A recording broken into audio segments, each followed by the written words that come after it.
শুভ দুপুর বন্ধুরা, আজকে তরকারি করছি কি সেটাই আপনাদের সামনে নিয়ে চলে এসেছি। আমি আপনাদেরকে দেখাচ্ছি। দেখুন, আজকে তরকারি করব। এখানে ডিমের আমলেট করেছি, আর আজকে একটু টক টক করবো, মানে বেশি টকও না আবার বেশি ইয়েও না। তো টমেটো তো লাগেই আমাদের রান্নাতে। তো এই যে মশলাগুলো কষানো হয়ে গেছে, আর একটুখানি দই দিয়ে দিচ্ছি। এই যে অল্প করে দই নিয়েছি। আজকে এই ঝাল ঝাল করে করছি।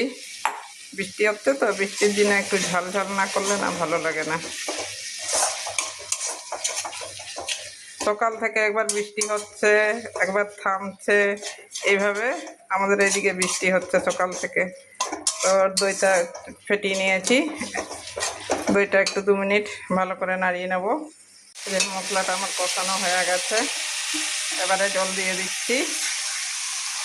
জল দিয়ে জলটা একটু ফুটতে দেবো, তারপরে ডিমগুলো দেবো।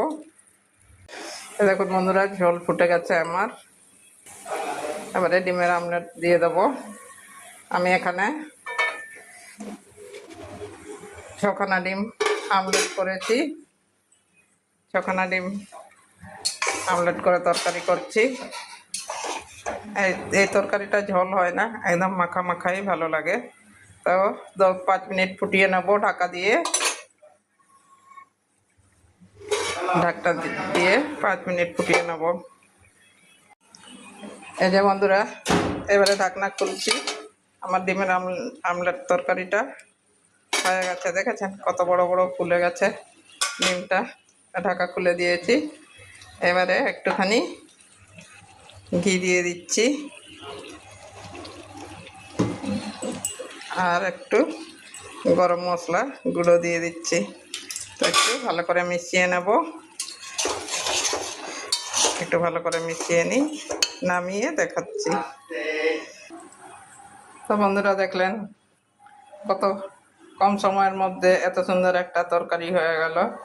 আর এটা আমরা চারজন মানে আমাকে 8খানা, দুবেলার জন্য ডিম করতে গেলে 8খানা ডিম লাগতো। ওখানে আমি 6খানা ডিমে দুবেলার তরকারি করে নিয়েছি। তো অনেকে গোটা ডিম অনেকে পছন্দ করে না। আপনারা অবশ্যই এইভাবে একদিন বানিয়ে খেয়ে দেখবেন। তো ঠিক আছে বন্ধুরা, এখনকার পর্যন্ত আসছি। আবার অন্য কোনো সময় অন্য ভিডিও নিয়ে দেখা হবে। ততক্ষণের জন্য সবাই ভালো থাকুন।